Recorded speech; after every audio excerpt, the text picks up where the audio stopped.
aliacé qui fonctionne. Je pense parce que là, il vous a parlé. La carotte est très longue à pousser.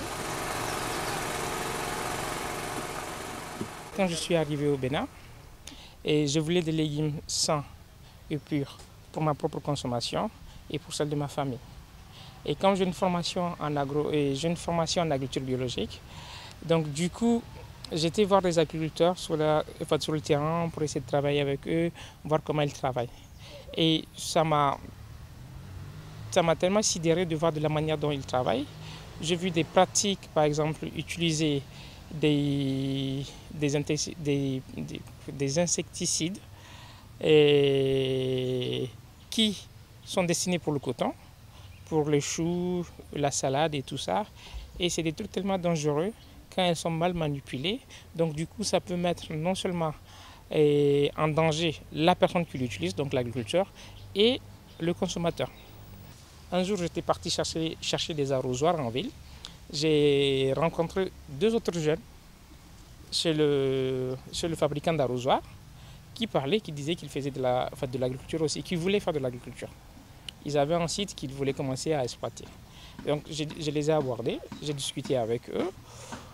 On a sympathisé et c'est parti comme ça.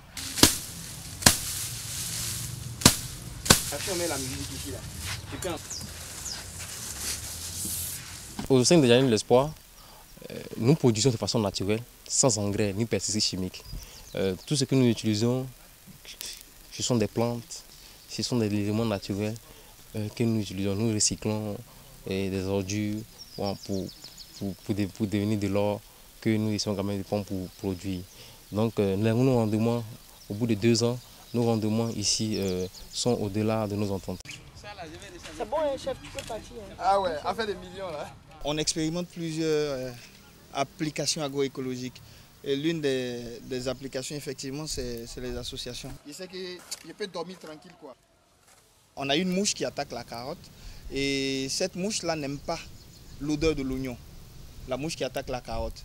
Et la mouche qui attaque l'oignon n'aime pas l'odeur de la carotte. Donc, quand vous avez un plant de carotte et un plant d'oignon qui sont là, les deux se protègent mutuellement. Les ravageurs, quand ils sont dans la nature, ce n'est pas avec la vue qu'ils se guident, c'est avec l'odorat. Nous allons de ville en ville, nous allons de village en village, nous allons que ce soit encore au Bénin, que ce soit au Togo, que ce soit en Côte d'Ivoire. Nous avons l'espoir, nous allons toujours donner des formations à nos pères, à nos frères paysans. Nous avons pour projet actuellement de mettre en place une unité au sein de notre ONG, les Jardins de l'Espoir, une unité de production de semences maraîchères. Nous sommes chargés de produire des semences et de commercialiser les semences locales, maraîchères adaptées à nos conditions climatiques, qui pourront nous aider, qui pourront vraiment mieux répondre à nos sols, pouvoir germer comme nous le voulons, comme nous l'espérons, atteindre le pouvoir germinatif escompté et en fait pouvoir rendre heureux nos producteurs et nos paysans du Bénin.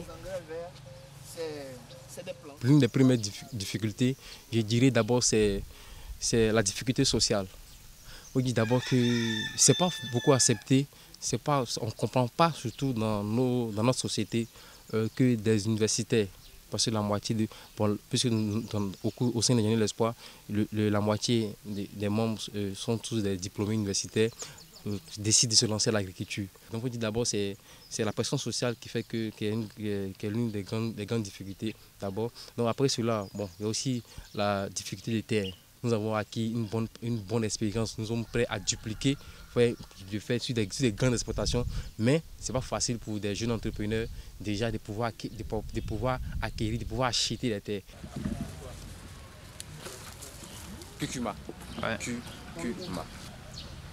Avec le réchauffement climatique, avec le réchauffement de la planète, les changements climatiques, tout ça, on ne peut plus se permettre d'adopter un mode de production tel qu'on le faisait depuis un certain temps. Il faut changer de paradigme. Donc se reconvertir à la terre, oui, mais le faire dans une dynamique qui préserve l'environnement, qui préserve la nature pour garantir la vie, ça c'est encore mieux.